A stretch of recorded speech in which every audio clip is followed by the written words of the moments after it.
7 months ago, my adoptive sister, Serafina, drove drunk and hit Rafael Vargas's leg. Fuck! The Vargas family runs the largest criminal syndicate in South America. My father is just an ordinary business tycoon, so my birth parents didn't hesitate long. They shoved me into that black SUV. You're gonna take the blame for Sarah. She's fragile. She can't handle that kind of environment. You're used to suffering. Time will pass quickly. The men in black suits behind me forced me to my knees. My parents walked back into the villa. Without looking back, Sarah watched from the second-floor window, looking down at me with a smug smile on her lips.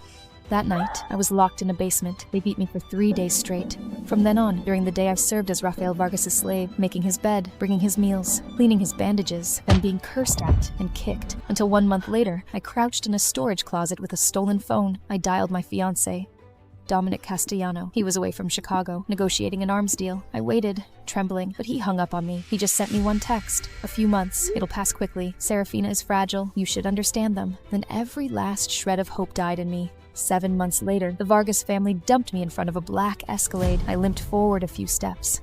The tinted window caught my reflection, cheekbones jutting out, hollowed cheeks, a jagged scar running from my right brow bone down to my jaw. I'd done that myself, with a short dagger, because if I hadn't destroyed that face, what would have happened to me in that basement would have been far worse than beatings. The car door opened. Vivian, these 7 months, I know it's been hard on you. He took my skeletal wrist in his hand. I'll make it right. I slowly pulled my hand free.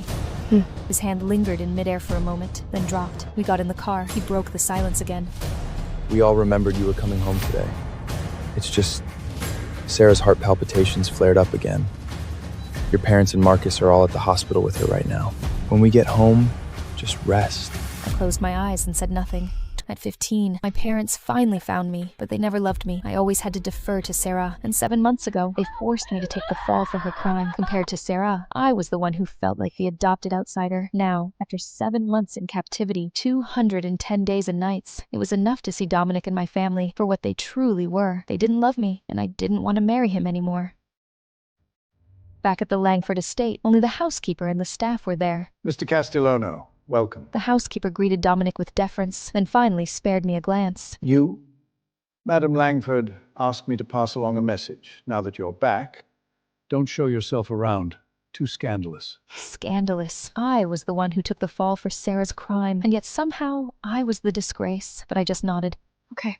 I was about to go inside when Dominic took a phone call. After hanging up, he said, Vivian, Sarah's not feeling well again. She needs me. I'll head over there first and come see you tomorrow. He left without looking back. I returned to the decrepit attic, my room for the past 6 years. Just a bare coat, a few second-hand books, and some threadbare clothes. I reached under the blanket and found the phone. The screen lit up. An encrypted email. I hit confirm. The next morning, I came downstairs to find Sarah sitting in the center of the sofa in a white sundress. My parents flanked her on either side. Marcus leaned against the fireplace. Dominic had one hand draped over the back of her chair. Intimate. The housekeeper brought out a cake. Happy birthday, Sarah. Thank you, Mom, Dad. Thank you, Marcus. And my dear...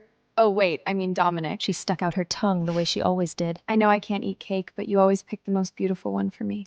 So, did you all get me presents? My parents and Marcus handed over their gifts one by one. Dominic was reaching into his pocket when he noticed me standing in the shadows of the hallway. Vivian, you're up. Come join us. We're celebrating Sarah's birthday. He waved me over. My parents and Marcus's expressions froze instantly. Sarah didn't move from her seat. Her voice came out sweet and innocent. Vivian, I wasn't feeling well yesterday, so I couldn't come pick you up. You don't blame me, do you? Before I could speak, Dominic cut in. Vivian is sensible. She wouldn't hold that against you. Then Sarah hooked her arm through his and smiled at me. So, Vivian, today's my birthday. How about you give me Dominic as a gift?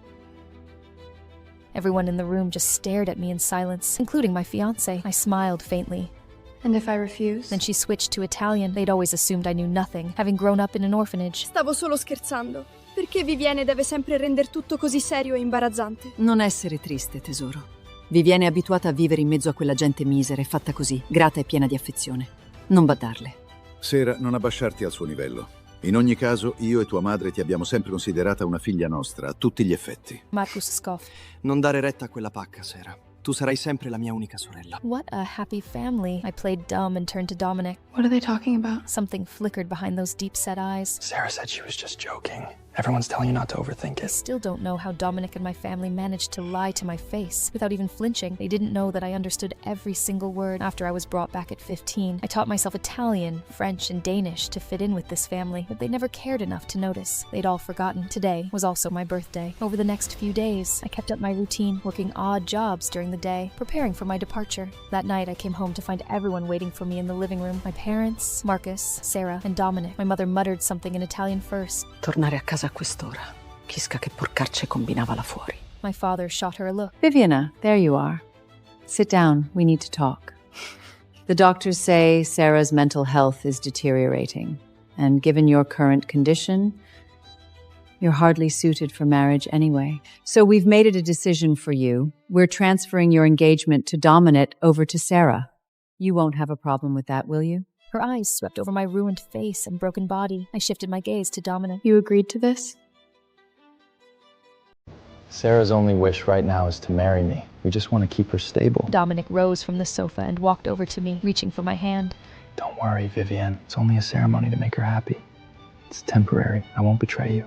I pulled away from his hand. His expression faltered, and he added, Besides, a few years ago when I was injured, she gave me her kidney. I can't refuse her. Every drop of blood in my body went numb. 3 years ago, he was ambushed on the way to a meeting. I was the one who got to the hospital first. I was the one who lay on that operating table and gave him a kidney, but I'd never stopped wondering why. Why, when I woke up, there was no one beside me but cold, empty air, while my entire family is surrounded by Sarah. It wasn't her. When you were hurt, My voice was barely a whisper. it was me who donated that kidney, not Sarah. But as the words fell, the living room sank into a strange silence. Everyone wore that familiar expression: irritation, disgust. Vivian Langfield. 7 months locked up with the Vargas family, and you've learned how to lie?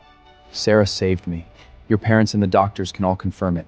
I don't know why you'd fabricate something like this, but you've truly disappointed me. He didn't believe me. I didn't argue. I turned and walked back to my room. If you don't believe me, then forget it. I laughed at myself, and a tear slid down my cheek. The next evening, Sarah threw a bachelorette party. The Langford estate was decorated like a fairy tale castle. Dominic cornered me in the hallway. Come sit downstairs for a bit, Vivian. He grabbed my hand and pulled me firmly down to the living room. Dominic, get over here! A girl with honey blonde hair waved excitedly from beside Sarah, pointing at the empty bottle on the floor. You missed your turn. Truth or dare? Dare? The blonde grinned suggestively. Oh my god! Vivian's here too? Jesus, her face! Total appetite killer. Her eyes gleamed with cruelty. Wait. That makes it even more fun. Since Vivian's here too, Dominic, pick one of the two sisters to kiss. The room erupted in laughter. How generous of you, giving her a chance to touch a man. Any man would be disgusted looking at that face. Shut up! Dominic spoke. Then he walked toward me and extended his hand. That's when Sarah called out softly, Dominic. His raised hand froze instantly. He turned to glance at her, then looked back at me. Once again, I read what was in his eyes. There are so many people here. I can't humiliate her.